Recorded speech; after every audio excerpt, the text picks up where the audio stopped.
खबरें खेल के मैदान से। पाकिस्तान क्रिकेट बोर्ड ने पाकिस्तान सुपर लीग की 2 नई टीमों को फरोख्त करने के लिए जारी किए ट्रेंड्स के गैर मामूली और हौसला अफजा नताइज का ऐलान किया है। पीसीबी के मुताबिक मुकर्रर तारीख के अंदर 12 पार्टियों ने बाज़ाब्ता तौर पर बजट जमा करवाए। ये बजट दुनिया के 5 बड़े से ताल्लुक रखते हैं, जिनमें अमेरिका, ऑस्ट्रेलिया, कनाडा, मुत्तहदा अरब अमारात और पाकिस्तान शामिल हैं, जो पीएसएल की आलमी मकबूलियत और कशिश की वाज़ेह सबूत हैं। साबिक पाकिस्तानी फास्ट बॉलर और पाकिस्तान क्रिकेट बोर्ड के director high performance Aqib Javed ने इंकशाफ किया है कि भारत की जानिब से फास्ट बॉलर्स की रहनुमाई के लिए पाकिस्तान से राब्ता किया गया है। आकिब जावेद के मुताबिक ये राब्ता पीसीबी और ओवरसीज प्लेयर्स प्रोग्राम के जरिए किया गया है। आकिब जावेद, जो कौमी सिलेक्शन कमेटी के रुकन भी हैं, ने ये बात पीसीबी के ऑफिशियल पॉडकास्ट में गुफ्तगू के दौरान बताई, जहां उन्होंने Pakistan cricket high performance structure और तवील मुद्दती मनसूबाबंदी पर तफसीली रोशनी डाली।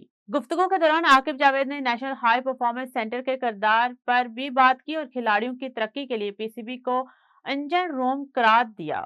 पाकिस्तान क्रिकेट टीम दौरा श्रीलंका के लिए टी20 स्क्वाड का ऐलान मुतवक्किल है। जराये का कहना है कि टी20 मैचेस की सीरीज के लिए स्क्वाड के लिए मशावरती अमल जारी है। ऑलराउंडर शादाब खान श्रीलंका के खिलाफ सीरीज में शामिल होंगे। जराये के मुताबिक स्क्वाड में फास्ट बॉलर हारिस रऊफ का नाम भी जेर गौर है। हारिस रऊफ जनूबी अफ्रीका और ट्राई सीरीज के लिए स्क्वाड का हिस्सा नहीं थे। जराये के मुताबिक टी20 में नौजवान क्रिकेटर माज सदाकत को भी मौका देने का इम्कान है। फास्ट बॉलर अहमद दानियाल की भी स्क्वाड में शमूलियत का इम्कान है, जबकि कुछ क्रिकेटर्स बीबीएल में शिरकत जारी रखेंगे।